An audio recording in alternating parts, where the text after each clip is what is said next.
Hello everyone, welcome to JTV. I'm Annabel Anisfeld and I'm so pleased today to be joined by International Senior Educator at StandWithUs, Charlotte Korchak. Charlotte, so good to see you. Oh, good to see you, Annabelle. I wish it was for better reasons. Absolutely. So, Charlotte, can you tell me what happened on October 7th, 2023? October 7th, 2023, which was a Jewish holiday, what is meant to be the happiest holiday in the Jewish calendar, Simchat Torah, and also on the morning of the Jewish Sabbath. Hamas, a genocidal terrorist organization who runs the Gaza Strip, committed an assault against Israel from ground, sea, and air. First, it was an assault of rockets, a barrage that was launched at 6:30 in the morning, which was ultimately just a cover for their ground and air invasion into Israel.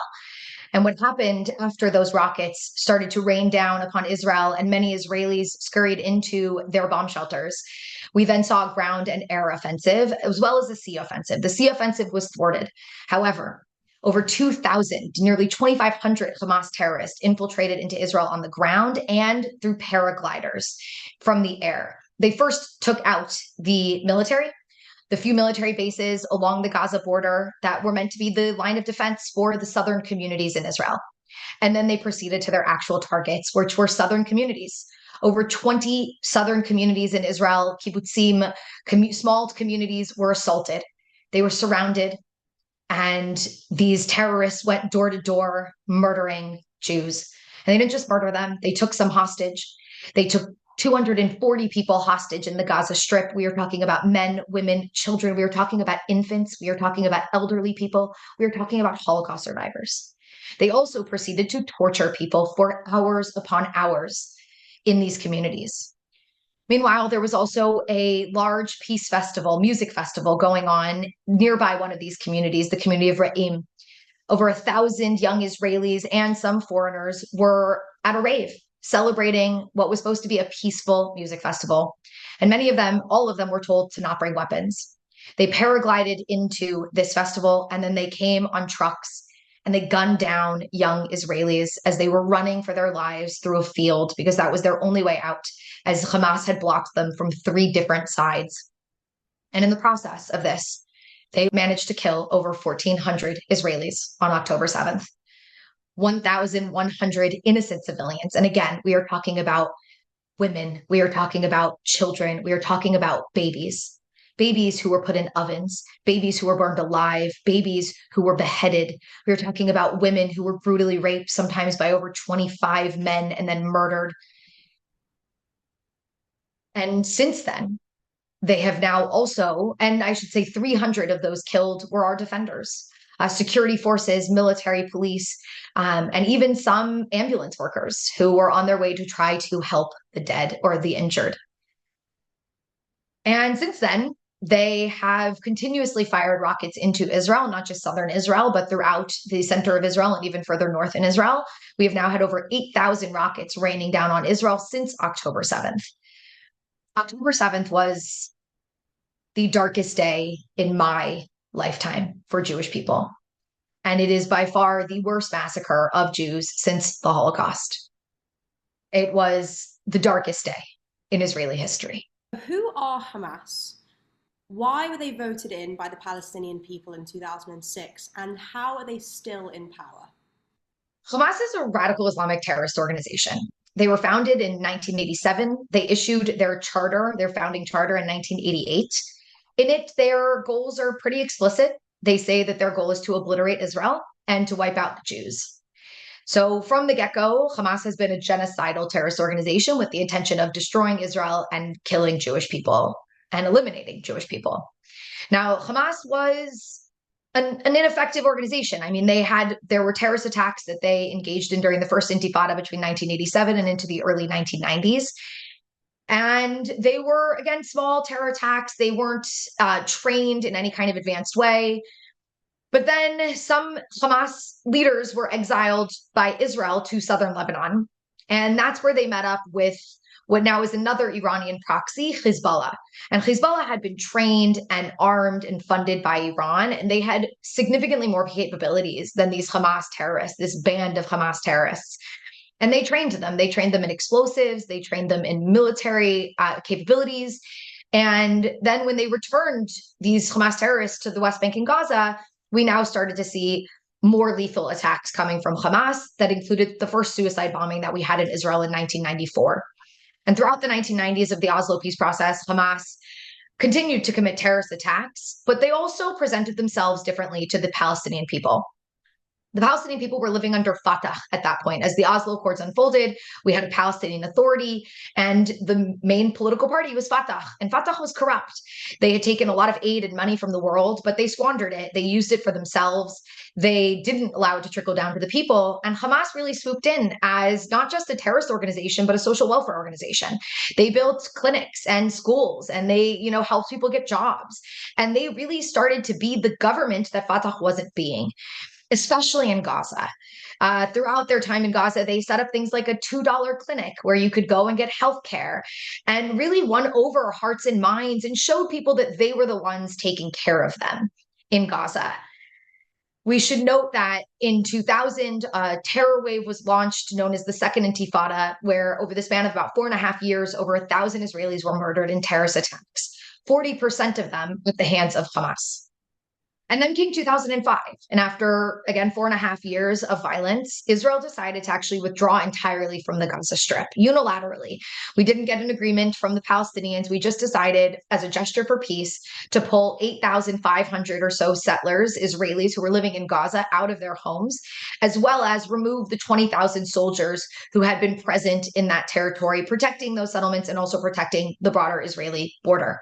And we handed it over to the Palestinian Authority in the hopes that it could become the Singapore of the Middle East. I mean, they have this beautiful coastline along the Mediterranean. If they just invested in this territory, it could have become another hotspot on the Mediterranean. Instead, there was an election for the Palestinian parliament in January of 2006, and Hamas ran against their rival Fatah. And they won. They won overwhelmingly. And now you know why. Partially because people voted for them because they were the government, right? They were the ones governing people. They were the ones taking care of people. But also there was another reason. They also very much ran on their militancy, on their terrorism. They said, look at what we achieved. We've just spent the last 4.5 years murdering Israelis in suicide bombings and other terror attacks, and Israel pulled out of Gaza. So we were successful. Vote for us, and we'll continue those efforts.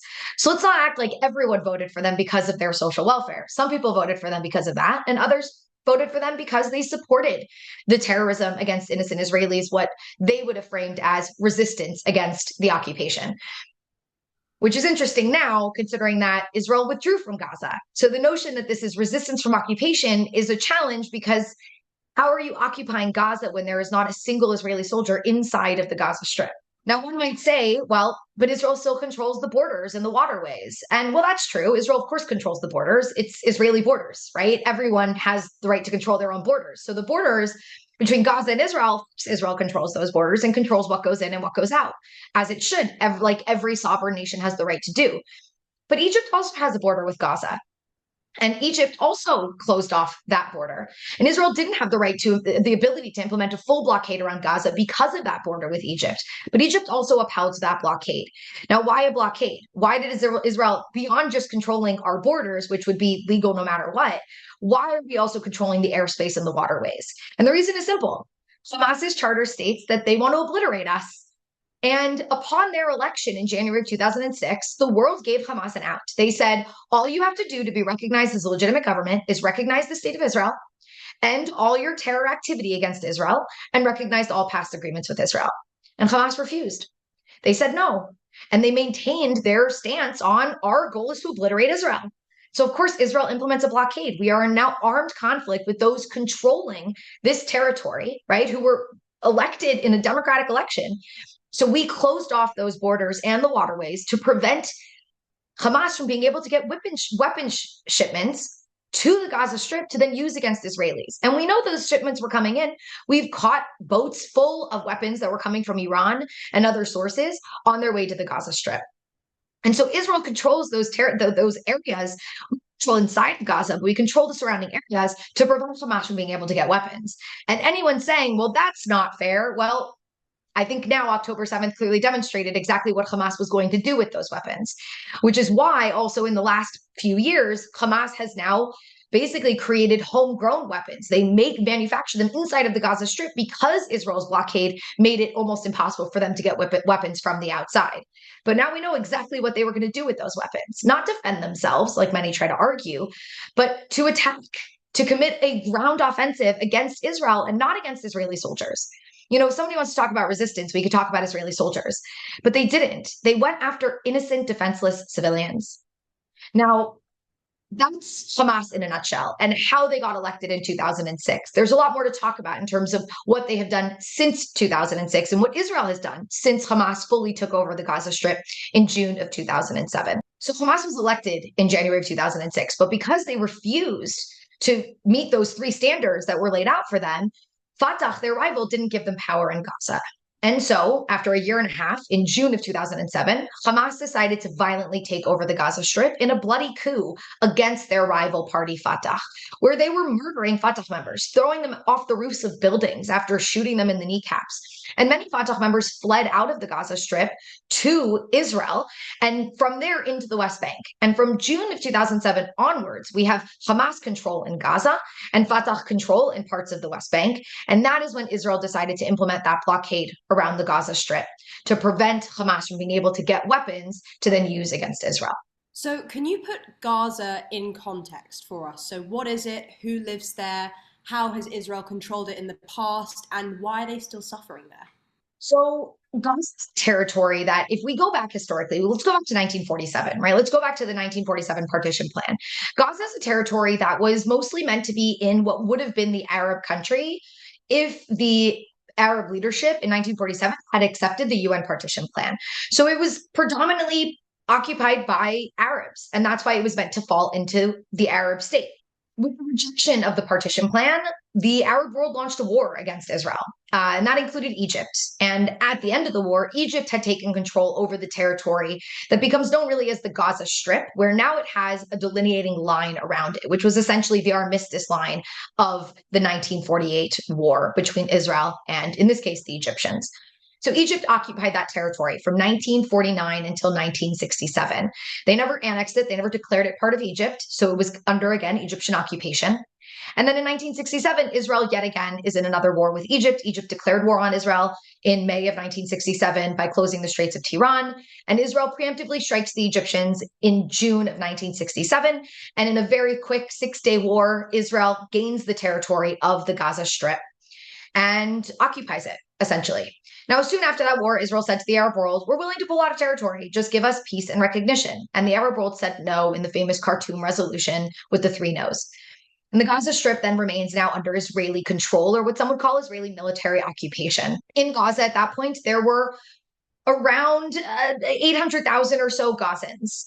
By the time we get to the 1990s, you have 1 million people living in Gaza, and there were Palestinians, some of them are refugees who fled during the War of Independence or were expelled during the War of Independence, and they ended up down in the Gaza Strip in, again, refugee camps that still exist until today. And in the 1980s, you also had Israeli settlers settle in the Gaza Strip. But again, like we spoke about in 2005, those settlers were fully removed from the Gaza Strip. Now, again, Gaza was under the control of Israel from 1967 until 2005.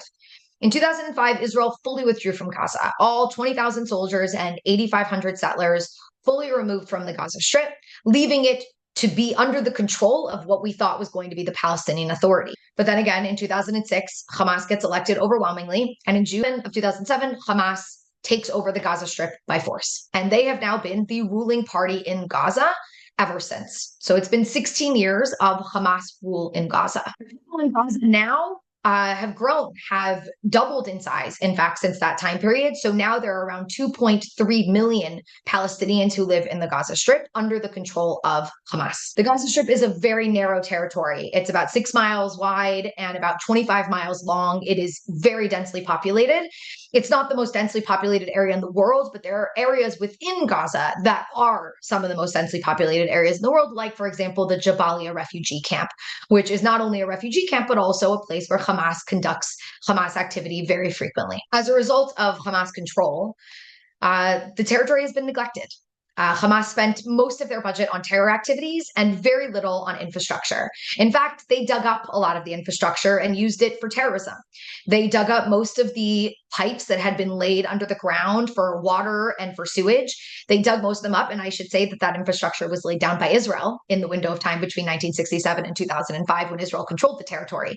And it's also really important to note that the infrastructure in Gaza was significantly better in that window of time because Israel didn't neglect the territory. They built up the territory, not just for the Israelis who lived there, but also for the Palestinians who lived there. And Hamas has dug up much of that infrastructure. And then, of course, because Hamas has embedded themselves within civilian areas in Gaza, whenever we've had operations against Hamas in Gaza, civilian infrastructure is also harmed. And Hamas doesn't always invest in rebuilding that infrastructure. And so Gaza in the last 16 years has fallen into complete chaos. There's mass unemployment. For a long time, they had very little access to clean water, to electricity. And this was, again, due to mismanagement, the blowing up of their own power plant, needing to repair their power plants, relying on both Egypt and Israel to provide them with things like electricity and water. They have an aquifer in Gaza, a freshwater aquifer where they could have pulled water from, and they did, but then they over pumped from that aquifer, which ultimately caused contamination of the water from both the sea, because once the water level drops below sea level, seawater can then get in and that poisons the groundwater, and also due to illegal drilling, just really unchecked drilling into that underground aquifer that caused contamination also by sewage. And so since then, it's changed a little bit in Gaza because Hamas started to realize that they weren't really getting a lot of positive responses by the territory falling into disrepair. And that's why we have seen them step up in the last 7 years and, repair the power plant and start to provide 45% of electricity, 55%, of the electricity in Gaza is provided by their own power plant. And they set up a desalination plant in Gaza, desalinating water so that they could then get fresh water to their people. So there was some progress being made. And one could argue, wow, that's really demonstrating how Hamas was trying to take care of the people. And now we know that it was really just Hamas trying to pull the wool over the eyes of Israelis to make them feel that they were actually caring about the territory and caring about the future rather than just planning their next attack against Israel, which they knew was going to draw a response by Israel that was going to, again, cause more damage to the infrastructure in Gaza and more suffering. So why are Palestinians suffering in Gaza? In the last 16 years, I'm sorry, but I think there's only one entity to blame, and that's Hamas. And anyone who's trying to point the finger back at Israel should go back and look at how Israel managed that territory before 2005, because you didn't see mass suffering of Gazans in that territory when it was under Israeli occupation. What you saw was actually flourishing life in Gaza. And now I'm not trying to say that we should return to that situation, but I'm trying to point out that if Israel was to blame, then why, when it was actually under Israeli control, was the territory actually thriving as a territory? And now, after 16 years of Hamas rule, it is in utter disrepair and chaos and humanitarian. I don't want to say humanitarian crisis because I don't think that was the situation. It wasn't the situation, but humanitarian challenges that made life for innocent people in Gaza much more difficult. And that's why innocent people have been suffering in Gaza. I have to say, I think Hamas has done less for the Palestinian cause than really anybody else, as they've drawn more damage and destruction to Gaza and have done really nothing to benefit the people of Gaza. They have one goal: obliterate Israel. It's not to create a thriving Palestinian state. If it was, that could have happened a long time ago. What is the Israeli Defense Forces strategy? It's a great question, and I'm glad I don't know the answer, because no one should know the answer right now, including Hamas, right? What military just lays their cards out on the table, especially now, especially when we know that they've spent months, maybe years, watching us, examining us, and trying to figure out the best and most efficient way to murder as many of us as possible. So I don't know the strategy. What I do know is that there's one goal, and the goal is an elimination of Hamas, that Hamas can no longer function and be a functioning body in the Gaza Strip once this is over. That's what I know. The specific strategy, that's for brilliant military minds to tackle in the hopes that we will do our utmost to minimize civilian casualties on the Palestinian side, but ensure complete destruction of Hamas by the end of this operation, which tragically means that most likely innocent people are going to die. We've already seen innocent people die. And it's tragic. And the fact that we even have to say that, and people force me to have to say that, is remarkable. Of course, it's tragic. And I guarantee you, there are very few Jews walking around right now hoping for more civilian casualties in Gaza. In fact, as I travel to different places around the world speaking to young Jews, mostly the reaction is, I understand what we're trying to do in Gaza, but what about the innocent lives? And even we, in a moment where we could be very angry and we could be very just, what they did to us, we're going to do it to them. We're not. The humanity of the Jewish people is still alive and well. And our concern is the innocent lives in Gaza. All that being said, though, we have to understand that Hamas is going to do everything in their power to use that humanity against us because they have embedded themselves within the civilian population. They sit on top of refugee camps, knowing beneath them are innocent people, and they taunt Israel, essentially saying, do it. Because you know that innocent people are going to die, and you know that the world is going to blame you for it, not Gaza, not Hamas, but Israel.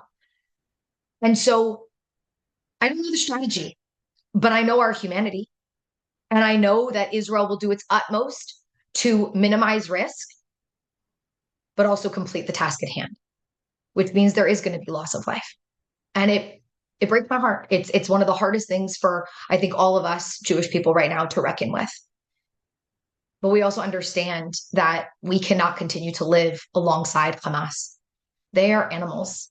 They brutalized Israelis. They tortured Israelis for hours. They chopped off the fingers of children while their parents watched. They raped women in front of their boyfriends and their husbands. They stuck a baby in an oven. And for all those people might be watching saying, didn't happen. I don't care if you believe it or not. I don't care. I know that it happened. And I have spent my life listening to people deny the Holocaust. You can deny this too, but it happened. So we're going to do what we have to do because we can't live alongside people who are behind a fence just waiting to get out because they demonstrated to us on October 7th exactly what they would do to us. What we learned on October 7th is exactly what Hamas would do, but more importantly, also what the world would do if Jews are being massacred, which is sit back and mostly do nothing. We are lucky that we have a few friends in this world who are standing up for us right now. And I hope that that support lasts. But right now, we're showing the world that Jews are not going to just sit back and take being attacked anymore, and that we don't have to beg you to support us. We don't have to beg you to defend us. We're going to defend ourselves, and we're going to do it in a moral way. But we know the goal at hand. We know the task at hand. We know what needs to be done. Hamas needs to be eliminated. That's the strategy. Everything else, I'm glad I don't know the answer to that question, because Hamas then doesn't know the answer to that question. And to clarify what you mean by that moral way, what do the IDF do to minimize those civilian casualties?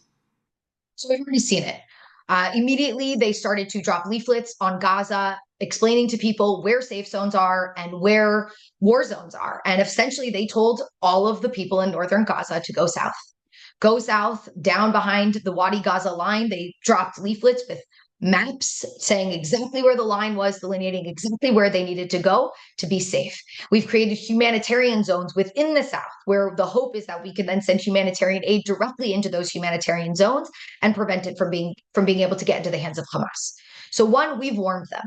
In fact, it's now been almost 2 weeks since we first put out a warning saying, get out of northern Gaza. You have 24 hours. And it's now been 2 weeks almost. And we still haven't gone and done major bombing campaigns in northern Gaza, because while many have fled, 700,000 or so already fled south, we know that there are still 400,000 people in the north. And so Israel continues to warn. So not just leaflets, we've also made phone calls. We call people to encourage them to move south. And what have we been hearing? Hamas has bombed evacuation routes. Hamas has blocked evacuation routes. And anyone who doesn't want to believe me, you can see the drone footage yourself of trucks on the major evacuation route blocking people. You can hear the phone calls of Palestinians in Gaza in their own words saying, Hamas took our car keys, that Hamas is shooting people who are trying to evacuate, preventing people from evacuating to move north, to stay in the north, to use them as human shields. We are going to do our utmost to prevent innocent loss of life. But there is no way to eliminate Hamas without it, because Hamas will do everything in their power to have as many innocent civilians of their own be killed, so that the world is doing exactly what they're going to be doing, which is saying to Israel, stop what you're doing. Stop it. You're killing too many innocent people. And you know what my response is? It's very simple. Don't tell me to stop defending myself. Tell the aggressor, tell the person who attacked me to surrender. Tell them to give me back my babies and my children that you took hostage. That should be the cry of the world right now. Don't tell me to stop doing what I'm doing. Don't tell me that I need to prevent civilian loss of life. I'm already doing that. And we've clearly demonstrated that with our evacuation notices, with our phone calls, with the humanitarian aid that we are now allowing into Gaza, knowing that it could fall into the hands of Hamas. So don't tell me to stop defending myself. Tell the person who attacked me to stop attacking me, as they still fire rockets on Israel. Tell them to surrender. If every person in this world right now rose up and said, Hamas, surrender, give up those hostages, we would be in a very different world. But they're not. They're telling the Jews to stop defending themselves. Why did the IDF not act on the intelligence about the October 7th attack at the Nova Music Festival? Look, I think there was a sense within the Israeli military establishment that we had done enough to deter Hamas from attacking us, that we had put up enough barriers, that we had enough early warning systems that would have prevented this attack. So even if there were intelligence that they were going to attack us, the assumption was we will be able to thwart the attack. And that just wasn't true. The way in which they came after us and their capabilities were something that we didn't expect. And there will be an investigation, I'm sure of it, after all of this, investigating how this happened and what we missed and how we missed it. But for right now, we need to focus on the task at hand, which is not looking back and saying, how did October 7th happen? But looking forward and saying, how can we prevent it from ever happening again? And we will learn from our intelligence errors and not heeding the intelligence that we had at the time. So how do you respond to those who say that the root of this whole thing is Israeli occupation of Palestinian land? So that's the reason for the broader Israeli-Palestinian conflict. But that's not what we're talking about right now. Show me a place in Hamas's charter where they talk about the occupation of the West Bank and Gaza. They talk obliterating Israel. Israel, all of the state of Israel. They don't talk about liberation from occupation in the West Bank and Gaza. They believe that all of Israel is occupied territory. They believe that from the river to the sea, Palestine will be free. And understand once you look at the map, that means the elimination of the state of Israel. So saying, well, this is about the Israeli-Palestinian conflict. Well, if your end to the Israeli-Palestinian conflict is Israel not existing, then I can't talk to you, because what you're telling me is that I need to stop existing. If you're out there saying, no, the end needs to be a two-state solution, or a formula where both the Israelis and the Palestinians can have self-determination and can live in freedom and dignity, that's a beautiful conversation to have.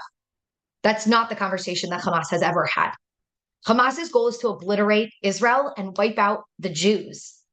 So this conflict, what started on October 7th, has nothing to do with the Israeli-Palestinian conflict. This is a war between Israel and Hamas, a genocidal terrorist organization that's goal is to wipe out Israel and the Jewish people. So no, this is not about occupation. This isn't about colonization. This is about mass murder of Jews.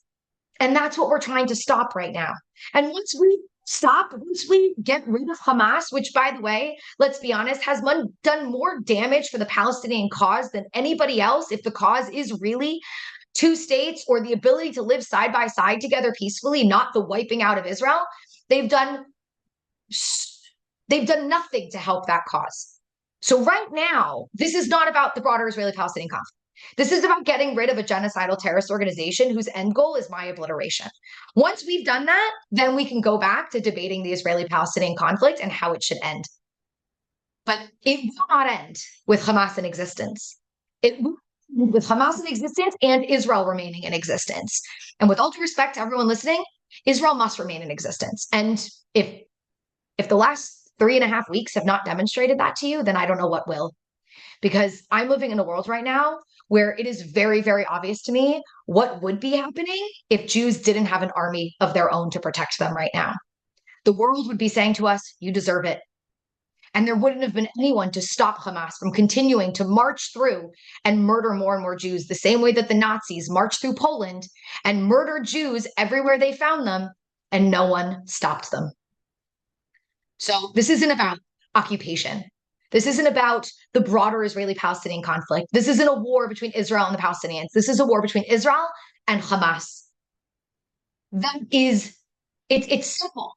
Saying, I can't speak out about what happened on October 7th. I can't take a side on the Israeli-Palestinian conflict. I'm here to tell you, nobody's asking you to. We're asking you to take a side between good and barbaric evil.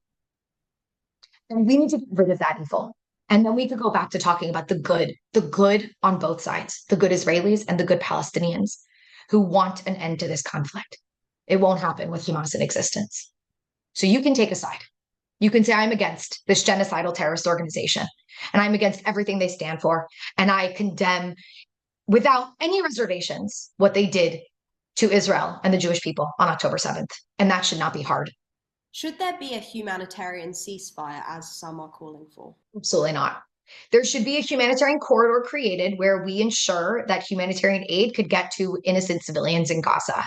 But that aid cannot include fuel. Fuel is what fuels Hamas. It fuels their terror tunnels underground where they are hiding like the animals that they are. It fuels those air filtration systems. It enables them to communicate with each other. And so humanitarian aid, food, water, medical supplies should go into Gaza, but absolutely no ceasefire. Every single operation against Hamas has ended with a ceasefire. And all it brought us was the worst massacre of Jews since the Holocaust. If you want this to end, stop calling for a ceasefire and start calling for Hamas to surrender and to release the 240 hostages that they are still holding in Gaza. Could Israel be doing more to protect Gaza civilians than they are at the moment? The way to fully protect innocent life in Gaza is to stop attacking Hamas. And we can't do that. That's not an option anymore. We've tried that. But Israel is doing their utmost to try to minimize those civilian casualties to the best of their ability. They have told people to evacuate. They continue to call people and warn them and tell them to evacuate. There's only so much that Israel can do when Hamas embeds themselves within civilian populations and surrounds themselves by innocent civilians to ensure that we will not eliminate them. We have to eliminate them. These people just planned the worst massacre against Jews since the Holocaust, and we cannot let them regroup and do it again. And so Israel will continue to do its utmost to minimize the risk to innocent civilians, with the understanding that tragically, some will perish in this war. There's never been a war in history where innocent people have not died. And we will do our utmost to minimize those numbers to the best of our ability while still completing the goal of eliminating Hamas so they can no longer threaten innocent Israelis. What is your message to the UN Security General who said that what happened with Hamas did not occur in a vacuum? I'm wondering if 10 days after 9/11, somebody would have said, this didn't happen in a vacuum. Or after the Bataclan Theater was attacked along with many other cafes in Paris, if people said, this didn't happen in a vacuum. Of course, it didn't happen in a vacuum. Everything has context. But what doesn't need to be contextualized is the murder of babies. What doesn't need to be contextualized is the gang rape of women. So I appreciate there's a broader conflict going on here, but now is not the time to talk about it. It's just not. Now is the time to talk about Hamas and what Hamas is doing and has been doing to Israelis since their founding. So I am beyond offended, but more than offended. He is causing such incredible harm to this world by creating that reality so soon after the worst massacre of Jews since the Holocaust. It would be like saying to the Jews in 1940, well, you affected the German economy negatively, so this didn't happen in a vacuum. It is despicable. Now is not the time to be talking about the broader context. Now is the time to be demanding Hamas's surrender and nothing else. What do you say to those who say Israel shouldn't be cutting off the supply of electricity, water, and fuel in Gaza? War with Hamas. And what we are trying to do is weaken to eventually be able to eliminate Hamas. So initially, Israel stopped providing electricity and water to Gaza. Today, Israel is allowing water, food, medical supplies into Gaza, into southern Gaza to treat innocent Gazans. But we cannot let in fuel. Fuel is what allows Hamas to run their war effort. It allows them to communicate with each other. It allows them to keep, again, feeding themselves. It allows them to light their terror tunnel network underneath Gaza. It allows them to continue to filtrate the air underneath the ground, to filter the air so that they can live underground away from Israeli fighters. So we can't let in fuel. Everything else will allow in. As long as there's enough water flowing into Gaza, people will have drinkable water. As long as there's enough food, people will have food to eat. But we have to make sure that that does not get into the hands of Hamas. So no fuel. Other things, yes, but no fuel. What would you say to the journalist Piers Morgan, who tweeted that after all of the destruction of the homes in Gaza, what are the civilians expected to return to, and does Israel even care? Look, there was a lot of destruction during World War II in Europe. And what happened? We had a Marshall Plan and we rebuilt Europe. So we will rebuild Gaza. We have many times before. So they will have something to return to eventually. But what is our alternative right now? What are we supposed to do when Hamas has embedded all of their military infrastructure inside of civilian infrastructure? Piers Morgan is playing right into the hands of Hamas. Hamas wants him to ask that question so that Israel stops bombing their infrastructure. We won't. Stop playing into the hands of Hamas psychological warfare. Stop allowing them to impact you. Start saying, Hamas, surrender, and then Israel won't have to bomb these civilian structures, and then people will have homes to go back to. But if they don't, we will rebuild, like we have many times before. What does the chant Free Palestine really mean? I think you need to ask the person chanting it.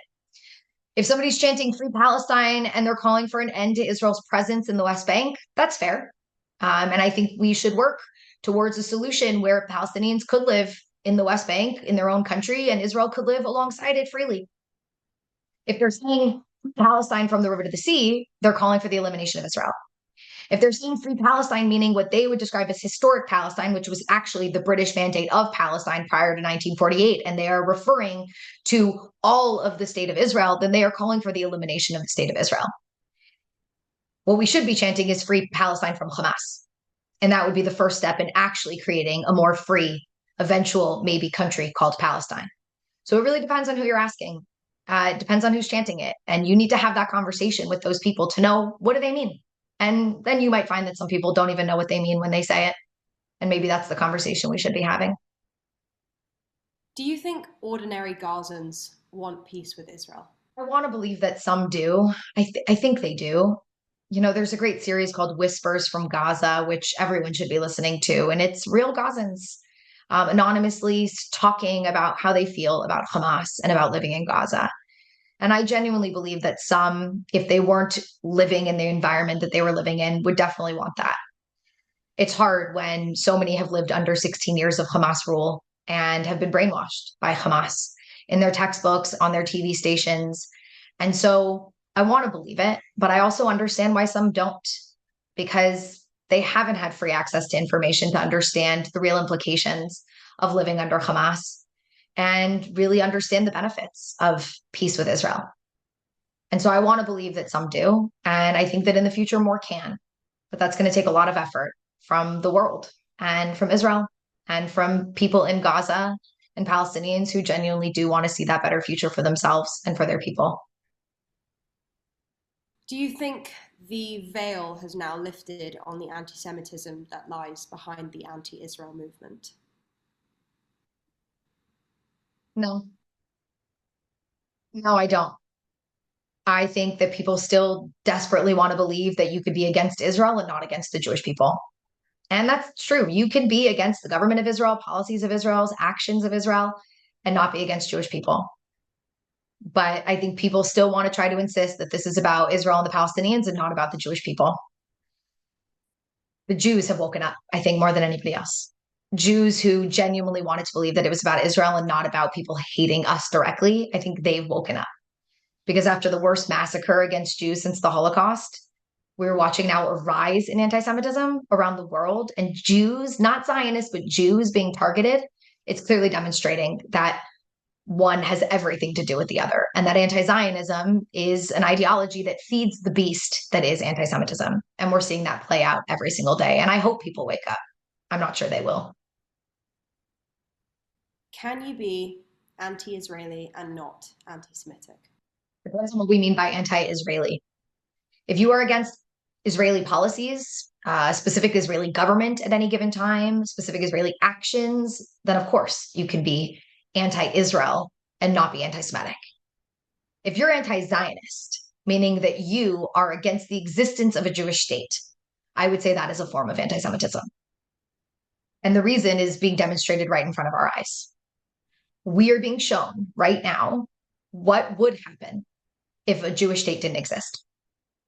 Because we just suffered the worst massacre against Jews since the Holocaust, and many around the world are shouting at us to stop defending ourselves, which means that if we didn't have a country to defend us, that no one else would be defending us either. So anti-Zionism is a form of anti-Semitism, because if you're not hateful towards Jews, then you should also want Jews to be safe in this world. And the only place in this world that truly keeps us safe is Israel. So if you're an anti-Zionist, you are peddling anti-Semitism. What do you say to those who are simply opposed to war and fighting on principle, and they just say war breeds war and will only lead to more escalation? Simple. Call for Hamas to surrender. They started this war. They can end this war.